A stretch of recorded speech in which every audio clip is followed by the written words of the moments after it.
ఓం శ్రీ లక్ష్మీ నరసింహాయ నమః. హాయ్ అండి అందరికీ. ఆనందాలకు సంతోషాలకు నిలయమైన లక్ష్మీ నిలయం ఛానల్కు స్వాగతం సుస్వాగతం. అక్షయ తృతీయ రోజు ఎంతో వైభవంగా ఆ సింహాచలంలో నరసింహస్వామి వారి నిజరూప దర్శనం, అంతేకాకుండా ఆ స్వామివారి యొక్క క్షేత్ర విశేషాలను గురించి మనం తెలుసుకునే ప్రయత్నం చేద్దాం. ఆ లక్ష్మీ నరసింహస్వామి వారు హిరణ్యకశ్యపులు లాంటి రాక్షసులకు ఉగ్రరూపుడు, కానీ కోరి కొలిచిన భక్తులకు మాత్రం కరుణామయుడు. ఈ అక్షయ తృతీయ రోజు మనం ఎటువంటి మంచి పనులు చేసినా, కొత్త వస్తువులను కొని తెచ్చి పెట్టుకున్నా, లేదంటే పూజలు, హోమాలు, వ్రతాలు లేదా దానాలు, ఇటువంటి ఏవి చేసినా, ఇంత చేసినా, కొంత చేసినా, ఎంత చేసినా అది అక్షయంగా మారుతుంది అని అంటారు. ఈ వైశాఖ శుక్లపక్ష శుద్ధ తదియ అనగా అక్షయ తృతీయ నాడు ఏ మంచి పని చేసినా, దానం చేసినా, జపం చేసినా, హోమం చేసినా, లేదా పూజా కార్యక్రమాలు చేసినా, ఎటువంటి మంచి పనులు చేసినా అది అక్షయంగా మారుతుందని సాక్షాత్తు ఆ పరమేశ్వరుడే పార్వతీదేవికి చెప్పారట. వైశాఖ శుద్ధ పాడ్యమి నాడు బ్రహ్మ ఉత్పత్తి కలిగిందని, విధి నాడు ఆయనకి వేదాన్ని అనుగ్రహించారు. అక్షయ తృతీయ నాడు సృష్టి కార్యక్రమం మొదలైందని అంటారు. ఈ విధంగా మొదలైన కార్యక్రమం అక్షయంగా జరుగుతూనే ఉంది. సింహాచల క్షేత్రంలో వరాహ నృసింహస్వామివారు స్వయంభూగా వెలసారు. త్రేతాయుగంలో ఒకసారి పురూరవ చక్రవర్తి ఆకాశ మార్గంలో పుష్పక విమానంపై వెళ్తున్నారు. అలా వెళ్తున్నప్పుడు సింహాచల కొండ దగ్గరకు వచ్చినప్పుడు పుష్పక విమానం కదలలేదు. ఇక్కడ దేవతలు నరసింహస్వామి వారిని ఒకప్పుడు ప్రహ్లాదుడు, ముక్కోటి దేవతలు దర్శించారు. అందుకే విమానం కదల్లేదని ఊర్వశి చెప్పింది. అంతటా స్వామివారి కోసం గాలించి వెతికారు. కానీ ఆ స్వామి దర్శనం చక్రవర్తికి దక్కలేదు. చక్రవర్తి వెతుకుతూ అలసిపోయి కూర్చున్నారు. అలా కూర్చున్నప్పుడు ఒక పుట్టలో స్వామివారు చక్రవర్తికి దర్శనం ఇచ్చారు. అప్పుడు ఆ స్వామివారు చక్రవర్తితో, నేను ఈ పుట్టలో ఉన్నాను. నా పుట్టను పాలతో అభిషేకం చేసి కరిగించి నాకు ఆలయాన్ని నిర్మించండి. అలాగే ఈ పుట్ట ఎంతైతే నాపైనుందో, ఆ పుట్ట ఎంతైతే ఉందో అంత చందనాన్ని నాకు అలదండి అని స్వామివారు చెప్పారు. స్వామివారు ఆ చక్రవర్తితో విన్నవించారట. ఈ విధంగా స్వామివారు సింహాచల క్షేత్రంలో స్వయంభూగా వెలసారు. మనందరికీ కూడా ఎంతో మంచిగా దర్శనాలు, వైభవోపేతంగా చందనోత్సవము, ఇవన్నీ కూడా అక్షయ తృతీయ నాడే మొదలవుతుంది. అయితే ఇలాంటి విషయాలు ఎన్నెన్నో మంచి కార్యక్రమాలు, ఎన్నో దైవ కార్యక్రమాలు ఈ అక్షయ తృతీయ రోజు జరిగాయి. మధురా నగరంలో కుబ్జా అనే కురూపి అయిన మహిళ కంసుని వద్ద దాసీగా ఉండేది. ఆమె అందవిహీనంగా ఉన్న మంచి మనసు, దైవభక్తి కలది.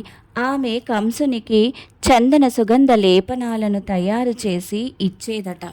ఒకరోజు బలరాముడు, శ్రీకృష్ణుడు మధురైకి వచ్చినప్పుడు శ్రీకృష్ణుడు ఈమెను చూసి సుందరి అని పిలిచారు. అలా పిలిచి చందన సుగంధ లేపనాలను కోరగా ఆమె శ్రీకృష్ణునికి చందన సుగంధ లేపనాలను ఇచ్చింది. ఆ విధంగా కుబ్జ సౌందర్యవతిగా అయిపోయింది. అలా శ్రీకృష్ణుడు, బలరాముడు అడుగుపెట్టిన రోజు ఇదే రోజు.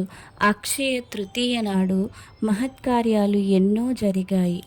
శ్రీకృష్ణుడు, బలరాముడు ఈ అక్షయ తృతీయ రోజుని అడుగుపెట్టారు అని అంటారు. ఇలా మధురలో వెళ్ళగానే కుబ్జ చందనాన్ని తీసుకుని రావడం వలన ఆవిడ చందనాన్ని శ్రీకృష్ణుడికి సమర్పించి తన కుబ్జత్వాన్ని పోగొట్టుకుంది. అదేవిధంగా మనం కూడా చందనాన్ని సమర్పించి మనలో ఉండే అవలక్షణాలని పోగొట్టుకోవాలని విశేషమైన ఒక భావన కూడా ఇమిడి ఉంది అంటారు. మరి అక్షయ తృతీయ రోజునే బంగారం కొనాలి, బంగారం తెచ్చుకుంటే మంచిది అని ఎందుకంటారు? మీ వీలుని బట్టి మీకు అవకాశం ఉంది అంటే ఇంతో కొంతో కొనుక్కొని తెచ్చి పెట్టుకుంటే మంచిదే. లేదు, అవకాశం లేనట్లయితే మనకి శుభాన్ని కలిగించే ఏ వస్తువులైనా మనం తెచ్చి పెట్టుకుంటే అంతే చాలు. అదే శుభంగా అక్షయంగా మనకు లభిస్తుంది. ఒకప్పుడు నగల కార్మికులందరూ పల్లెలలో ఒకరి వృత్తిని ఒకరు గౌరవించుకునేవారట. అలా నగలు చేసే వారందరికీ కూడా స్వయం పాకములు చేసుకుని వెళ్ళి ఇచ్చేవారట. అలా ఇచ్చినప్పుడు వారు మీకు ఈరోజు ఎంత ఇచ్చినా అది అక్షయం అవుతుందని ఎంతో కొంత బంగారం ఇచ్చేవారట. అలా ఎంతో కొంత బంగారాన్ని ఇస్తే అది అక్షయంగా మారుతుంది అని చెప్పేవారట. నిజానికి ఇది మన వైపు ఉండే సాంప్రదాయం అయితే కాదు. తరువాత అలా కాలమానం ప్రకారం మనకు కూడా ఇది సాంప్రదాయంగా వర్తించింది. కానీ వీలును బట్టి, అవకాశాన్ని బట్టి ఉంటే కొనుక్కోవాలి అంతే తప్ప, లేనట్లయితే చాలా వరకు మనకి శుభాన్ని కలిగించేవి మాత్రం మనం తెచ్చిపెట్టుకుంటే అది అక్షయంగా మారుతుంది. అంతేకాకుండా మనకి ఈరోజు కావాల్సింది, ఇప్పట్లో మనకి కావాల్సింది ఏంటి? చాలా వరకు ఆరోగ్యం. ఆరోగ్యమే నిజానికి అసలైన ఐశ్వర్యం. అంతేకాకుండా మనకంటూ ఉండడానికి కావాల్సిన సంపద, అది నిజమైన ఆనందం. ఏమంటారు? అంతే కదండి మరి. ఇంకా పిల్లలకు విజ్ఞానం అంటే విద్యా వికాసం ఇలాంటివెన్నో అవసరం.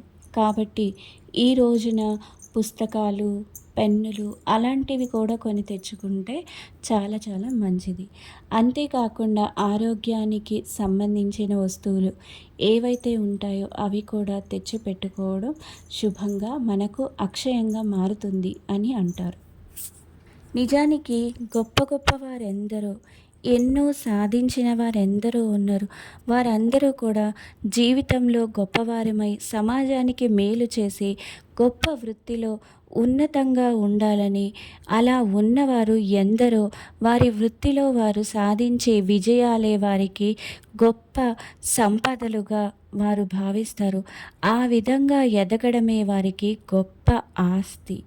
అంతేకాకుండా అదే ఎంతో గొప్పదైన అలంకరణగా వారు భావిస్తారు. ఆ విధంగా ఆ దిశలో అడుగులు వేసే విధంగా మన పిల్లల్ని కూడా మనం అదే విధంగా ముందుకు నడిపించాలి అనే ఉద్దేశంతో ఈరోజు మనం గనక స్వామివారికి కోరుకుని సమర్పించినట్లయితే, అంటే వాళ్ళకు విద్యకు సంబంధించిన ఏ వస్తువులైనా లేదా రామాయణం, మహాభారతం ఇలాంటి ఏవి చదివించి వాళ్లకు వినిపించినా కూడా ఈరోజు వాళ్లకు జ్ఞానం సంపదగా పెరుగుతుంది. నిజానికి మన ఆడవాళ్లకు ముందుగా కావాల్సింది ఏంటండి? అన్నింటికంటే ముందుగా కావాల్సింది సౌభాగ్యం. సౌభాగ్యం మనకి నిండుగా మెండుగా ఉంటే ఐశ్వర్యము, సంపద అన్నీ కూడా మనకి ఉన్నట్లే. మనమంతా కూడా ముందుగా ఖచ్చితంగా కోరుకునేదైతే అదే ఉంటుంది. అంతే కదండి మరి. అందుకే ముందుగా కుంకుమ పూజతో ప్రారంభించాను.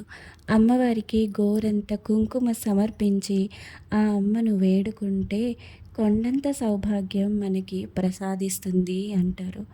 అందులోకి ఇది అక్షయ తృతీయ రోజున కాబట్టి మనం ఇంత కొంత ఇచ్చినా అది ఎంతో అయి అక్షయమవుతుంది అంటారు. ఆ ఆశ అనేది మన ఆడవారికి సహజమే కదండి.